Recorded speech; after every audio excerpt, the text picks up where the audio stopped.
Hi everybody, it's Julia, your trusted travel expert, helping you find that je ne sais quoi wherever you are in the world. And today I am in Madrid, Spain, so I thought I would give you a quick city overview of this amazing European capital, which is well worth the visit. I've been here a few days already. Unfortunately, I leave tomorrow to go south, and there's already so much that I wish I had done. I've been to Madrid a couple times before, but like a really long time ago in university and shortly after university, so I thought I'd done it all. And I mean, I've done it, but like I don't remember it, and I wish I had longer actually, and I will have stayed here 4 nights, if that gives you any indication of how much there is to do. But I want to help you figure out, because it is a really big city and it's a really busy cosmopolitan city, so I want to help you sort of figure out where to stay, and then a little bit of what to eat and what to do. So here is a map, and I'm not expecting you to like be able to read it or anything like that. But what I want you to notice is there's this huge park over here. This is Retiro Park, and that's where the Prado Museum is, somewhere. Wait, am I looking at it wrong? No, that's the Retiro Park over on the west side of town, and that's sort of the west axis. There's a big boulevard that runs north of here, and that's sort of the western side of the city, the border, should you say, that you would want to stay at. On the other side, this stuff right here, this is the palace, the royal palace, and the royal cathedral, and right inside of that is the opera. So that's sort of the eastern access, eastern side of the city that you would want to stay within. So you want to stay basically between Retiro Park and the palace. And in the middle, in the very middle, there is Plaza del Sol and Plaza Mayor. And those are, Plaza del Sol is ground zero. It is literally like mile zero for all measurements in Spain. And it's kind of, I mean, I guess you'd equate it to like their version of Times Square, except for, not obviously because it's Spain, but it is crazy busy. And I actually was going to film this video in Plaza Mayor because it's so beautiful. It's all like uniform kind of palace-y looking buildings, but it is so crowded and so annoying with like vendors selling, you know, like they have these whistles they were whistling, trying to sell selfie sticks and, you know, tchotchkes and things like that. So Plaza Mayor and Plaza Sol are like the heart and center of the touristy stuff in the center of the city, and you actually kind of want to avoid them. I was really surprised at how unpleasant it was to go visit there. Now, stuff all around there, yes. So I'm actually only about 3 blocks off of Plaza del Sol. If you see the sort of whatever you call it, like advertisement on the end of this building, if you go down that street 2 blocks or so, I'm in Plaza del Sol, and you can see it's a really quiet neighborhood. I mean, there are cafes all up and down, especially that away, but it's a much quieter thing, and I'm only, you know, just 10-minute walk from Plaza Mayor, even less from Plaza del Sol. So there's lots of great opportunities to stay still very close to those areas, but you do want to go a few blocks away.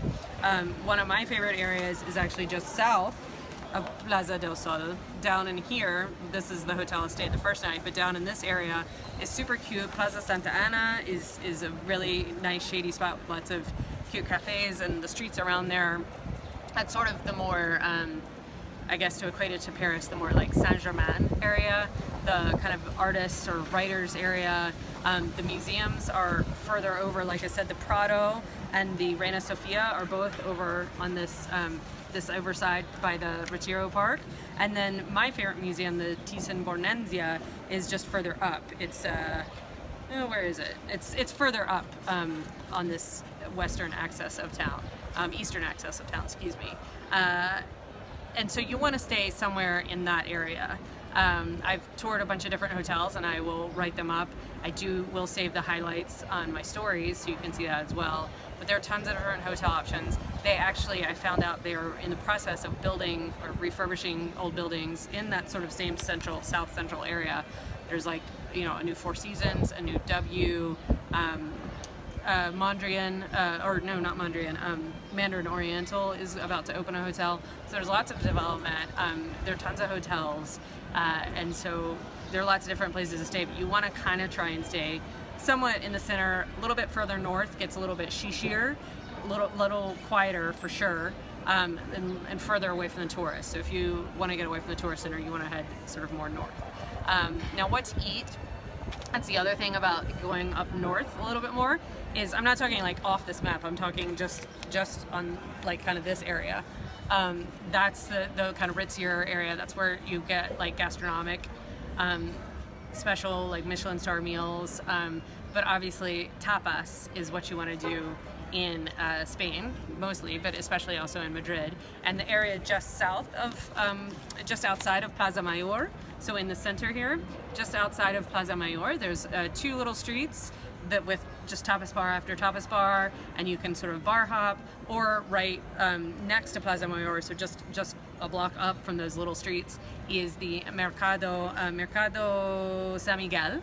Forgot the name of it, and it's like an artisan, like it's like a fancy farmer's market. I wouldn't even call it a farmer's market because it's too fancy. And like each stall has, you know, cheeses, they have seafood, they have ham, they have wine. You know, each different stall has their different specialty, and you can kind of wander around there. It's really crowded, it's really touristy and pretty packed, but it's still pretty fun and worth doing.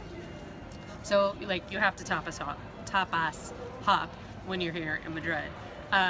As far as what to do, like I said, there's lots of amazing museums. The Prado is spectacular, it has all the kind of golden age Habsburg Velázquez art, like Los Tres Meninas. I'm trying to translate it in French. The Reina Sofia Museum, which is right nearby, has more modern art. It has Picasso's Guernica, which was Picasso's sort of statement against the war, the civil war that went on in the 30s. And it's a really big important work of art. But the reason why I liked the Thyssen-Bornemisza, which I mentioned earlier, is because it's sort of it's like an art history lesson in an easy to digest museum, because it's got all different styles of art, just, you know, maybe one or two or three examples from a lot of different styles, like kind of through history of art. And I just found it really more pleasing. I mean, the Prado is kind of a must-do because it's got all the major works, but you probably want to get a guide for Prado. You probably want to see the palace, you probably want to see the cathedral, you know, things like that, but mostly it's kind of wandering around and experiencing the culture. Something that is big all over Spain, but has a strong tradition here in Madrid, is flamenco. And I've just decided to celebrate my last evening with a flamenco performance, and you know, my hotel helped me set it up. You can pre-book them. There's all kinds of small, large, touristy, authentic, you know, there's all kinds of flamenco options. So that's what I'm going to do with my last night here in Madrid. So I hope that helps, you know, help you orientate to the city, get to know a little bit of what there is to do and see here. It's a really fun city. Oh, day trips. I want to, real quick before I go, there are lots of cool day trips from Madrid too, which is why you really could use like almost even a whole week here.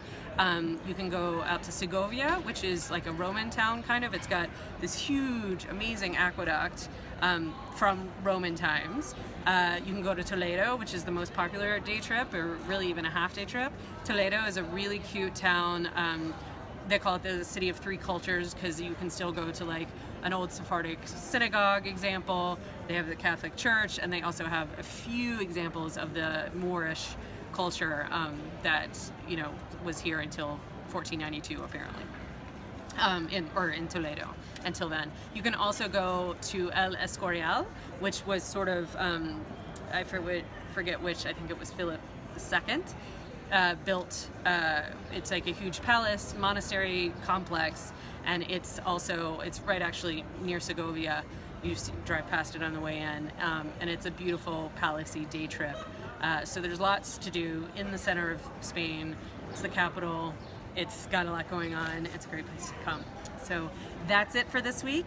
Stay tuned. Next week I'll, you know, be in Barcelona, so maybe I'll talk to you about Barcelona. Talk to you then. Bye.